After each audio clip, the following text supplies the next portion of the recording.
Halo, selamat sore semua. Saya Ayu Melani Sibuya, NPM 19060003, Prodi Bahasa Inggris semester 2. Di sini saya mau memberikan pendapat tentang cara memotivasi siswa.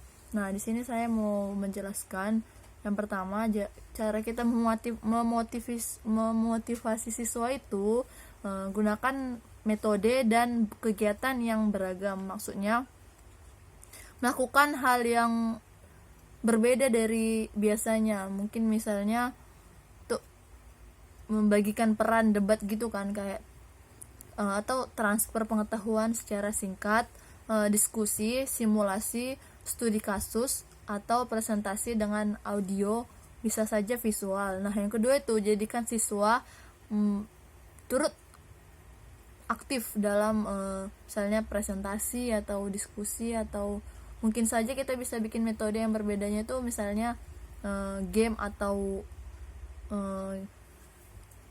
atau pertanyaan yang bikin kita bingung gitu kan, biar kayak supaya kita kayak ada metode yang bisa membangun kerjasama gitu antar siswa.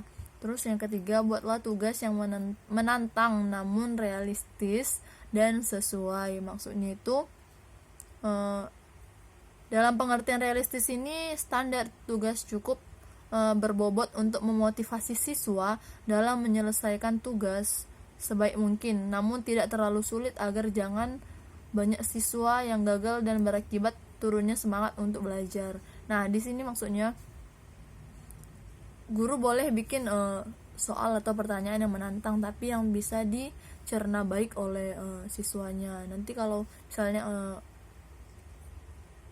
pertanyaan yang sulit, bisa jadi kayak siswanya jadi lemah, jadi malas ikut bergabung atau ikut menjawab pertanyaan tersebut. Terus yang keempat itu, ciptakan suasana kelas yang kondusif. Maksudnya itu suasananya jangan tegang. Kita kayak ya itu tadi yang kita bikin permainan suatu game, atau gimana lah cara kita menjalin kerjasama untuk siswa kita, baik guru ke siswa atau siswa ke guru.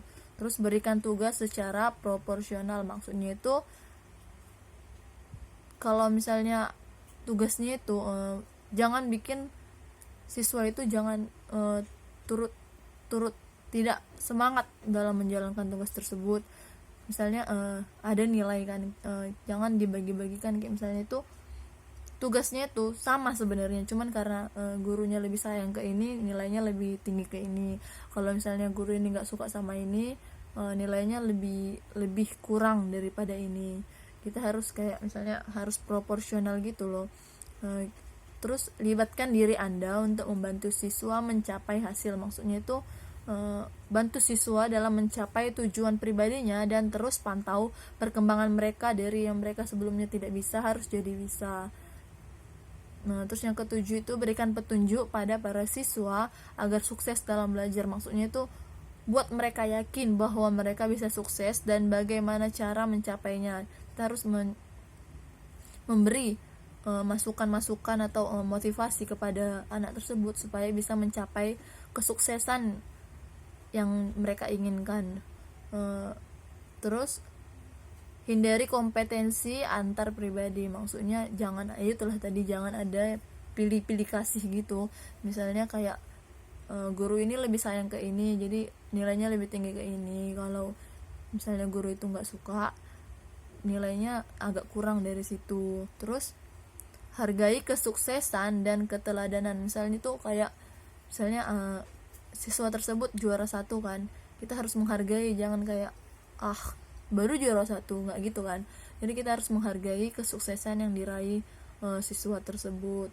Atau misalnya anak tersebut masih kurang dalam mencapai kesuksesan, kayak misalnya dapat ranking atau peringkat yang di bawah rata-rata, kita harus tetap memberi motivasi atau memberi semangat sehingga mereka boleh mencapai kesuksesan yang lebih lagi gitu kan. Terus antusias dalam mengajar, kita tuh harus semangat dalam mengajar. Kalau kita semisalnya jadi guru, kita harus semangat memotivasi siswanya.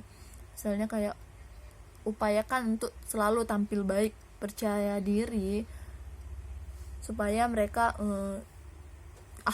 kayak misalnya kayak kita harus semangat lah gitu, kayak harus bisa membangun mahasiswa atau siswa supaya lebih giat lagi belajar. Mungkin itu aja dari saya. Terima kasih, selamat sore.